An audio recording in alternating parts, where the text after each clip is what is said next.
Wherever you are watching us around the globe, this is CBA. Welcome to our top stories with me, Hamse Daabjeerin. A multi-speciality hospital officially opened in Hargeisa.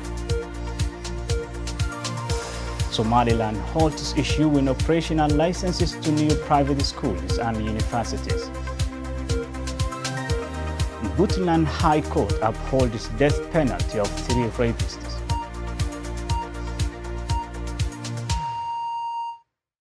Welcome to our news bulletin. A modern multi-speciality hospital was officially launched in Masallaha of Hargeisa, Somaliland's capital. The hospital, equipped with a state-of-the-art medical machinery, will be staffed by senior doctors, including orthopedic surgeons, pediatricians, and gynecologist that returned from the diaspora. Abdullahi Hassan, who has been following this story, has the details. The Masala neighborhood does not only have the best views in the town. Today, the latest hospital was opened in the neighborhood with the state-of-the-art equipment and experienced medical teams. The grand opening ceremony was befitting the newcomer to the city. It was attended by dignitaries from all walks of society, including the Minister of Investment, Mohammed Ahmed Awad, the Chairman of U'id Party, Faisal Al-Warabe, and the Interim Chairman of Wadani Party, Abdelkader Chirde. Business leaders, social activists, and community leaders were also in attendance. The founder and the head of the hospital is Dr. Artan, an experienced orthopedic surgeon who worked among other places in Norway, Estonia, and Sudan. In his speech at the event, he described what inspired him to return home and start his hospital. During my visits to Somaliland, I regularly see people who need surgery or serious medical care attended by unqualified people who treat them with traditional procedures. The people believe that practitioners are even better than qualified doctors. I also see people taken to India, where Somalis go in pilgrimage for now, and returned back while still needing doctors' advice and follow-up. That's why I decided to come back.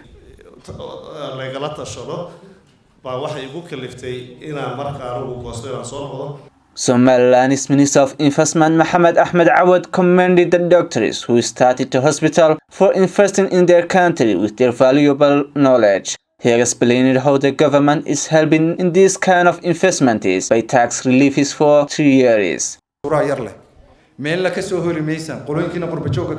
We have one of the lowest tax rates in the world. You will not find such our tax rate anywhere in the world. And your expatriates know that.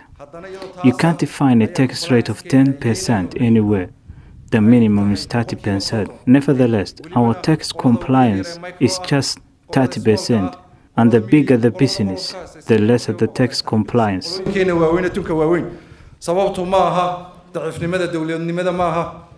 After ceremonically cutting the ribbon with the Minister of Investment, Dr. Arman gave a tour at the sections of the hospital with fully equipped emergency room, surgery machines, and knee and hip replacement surgery rooms and equipment. Abdullahi Hassan reporting to CBA, Hargeisa. The Education Minister of Somaliland, while he was addressing the local media on Saturday, announced that the government has put on hold granting operational licenses to private schools and universities. Mr. Usman Adan Chama has reiterated that the incumbent president is giving priority to the public education in Somaliland. The minister said that the public education sector has made progress after the incumbent president spearheading the distribution of free textbooks to local public schools. The minister also confirmed that the government has totally stopped the announcement of the top 10 students of would-be released national exams. He also announced that the Education Ministry has put on hold the establishment of new private schools as well as private universities in Somaliland. Mr. Osman has said that these measures are part and parcel of improving the quality of public education in the country. Somaliland President Musa Bihi recently announced that his administration will strive towards the improvement of the public education system in the country, which has been lagging behind its counterpart ever since the inception of Somaliland Republic. He also pledged to put a zero-tolerance policy towards the commercialization of Somaliland education system, which got into hands of profit-oriented individuals in the country. High-class communities send their kids to private schools, while poor families send their children to public schools. Somaliland has officially announced that 2 private TV stations in Hargeisa can now operate freely in the country. This comes after local and international journalists associations condemned the closure of the TV stations. In a press briefing, Somaliland's Minister of Information, Mohammed Musa Dirie, also asked the local media to work on to improve the developments of the state with the government. He said that his ministry with some local media houses have reached an agreement and they will practice till the House of Representatives passes the appeal of the press in the country, though the minister did not disclose the agreement in detail.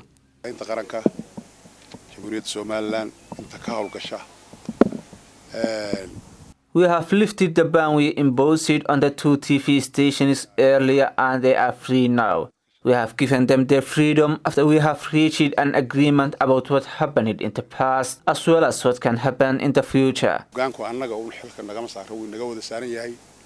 Mohammed Musa Dirie also urged the journalist while he was citing Somaliland's constitution to use the name the Republic of Somaliland when they are mentioning the name of the country instead of just saying Somaliland. It was in this month when Horial TV and Aerial TV were closed down by the government of Somaliland for accusing covering stories against the nation. Though the 2 managers of the media houses were denied the allegations similarly. This action has resulted in many prominent figures, including politicians, to criticize the government declining and violating the freedom of speech in the country, as well as other associations, including Somaliland's Lawyer Association, strongly stood up by the 2 private media houses and urged the government to protect the freedom of speech and expression in Somaliland. This is not the first time Mozambique administration to shut down media houses. Foreign newspaper was the latest one. The government to close it down. Somalia President Mohamed Abdullahi Farmajo officiates new road in Mogadishu named after Somaliland patriot Mohammed Sultan Timate. The road will connect the district of Shangani and Abdul Aziz in Somalia's capital Mogadishu. The president thanked the mayor of Mogadishu for restoring the road with repairs and expressed a great joy at naming the street after the poet Abdullahi Sultan Timate. The poet was born near Gabile city in Marodi region of Somaliland in the early 20th century. He participated in the nationalism movement that resulted in Somaliland's Independence Day on 26 June in 1960. He is best known for his poem that he recited the night, which captures the Somali imagination to this day. A high court in Somalia's northeastern regional state has upheld the death sentence of 3 men convicted of raping, mutilating and killing of teenagers early this year. Wanguyu Gugi will give us the details. Abdi Fatah Wasami, Abdi Salah Abdirahman and Abdi Shakur Mohammed last May was sentenced to death for the rape and murder of Aisha Ilyas. Aisha was abducted from a market in Galkayo town in February and her body was discovered the following day. Post-mortem results found that she had been strangled to death after being gang raped. The heinous act led to street protests and angry reactions on social media, calling on the Puntland government to bring the criminals to justice. Rape cases in Puntland are usually settled out of court following the intervention of traditional elders who forced the perpetrator and survivor to marry. For CBA News, I am Wanguyu Ngugi. And now let's go to Kenya. The Lobby Group Foundation of Dialogue and 19 individually want the Kenyan government to stop it from defending a case filed by Somalia against Kenya at the International Court of Justice. They argue that the suit is a well-laid-out plan to hand over oil blocks in the Indian Ocean to Mogadishu. The case filed on Friday at the Milimani Law Courts seeks to restrain the Kenyan government from taking any measures or decisions that may alter or in any way interfere with the territory or territorial waters comprising Kenya.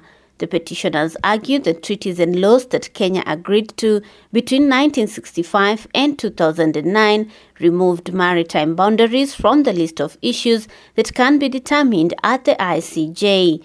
They add that a 2009 Memorandum of Understanding between Kenya and Somalia resolved to have any maritime boundary disputes between the two nations resolved through negotiations and bilateral talks.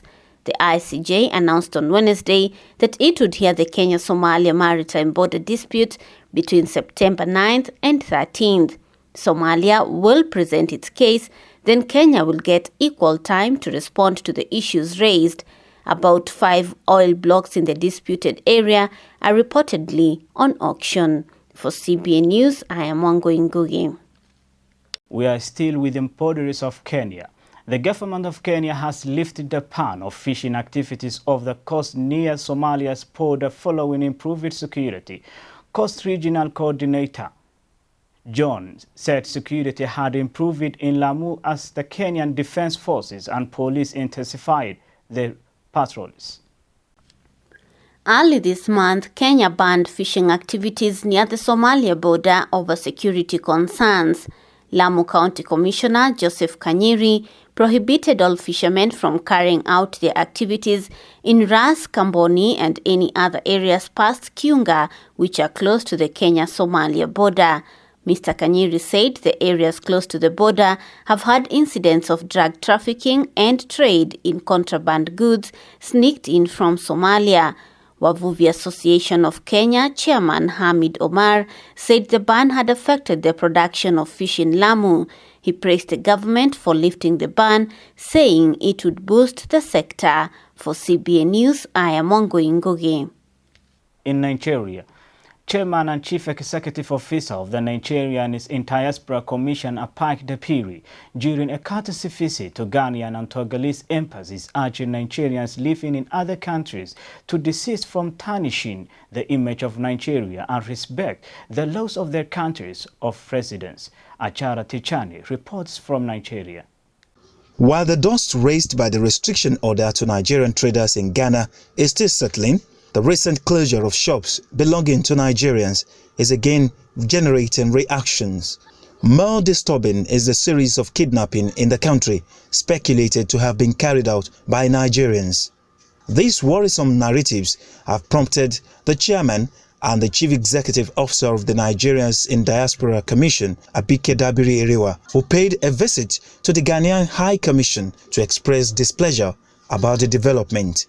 We know that your Inspector General has stepped in and your government has stepped in, but we need your assurances from Nigerian traders, in particular in Ghana, on their protection. As we speak, some Ghanaians who were involved in this act have been arrested and they will be placed before court because it is a matter which the President of Ghana will not allow to happen to dampen the spirit of excellent relation that exists between Ghana and Nigeria. The shops, however, have been reopened and Nigerian traders have resumed business activities. In the same vein, the chairman and the CEO of NITCOM has also visited the Togolese embassy in Nigeria in reaction to a Nigerian physically abused by Togolese citizens over allegations of rape by a lady. Deeply concerned, and I'm assured that the Togolese appropriate authorities will make sure that something not occur again.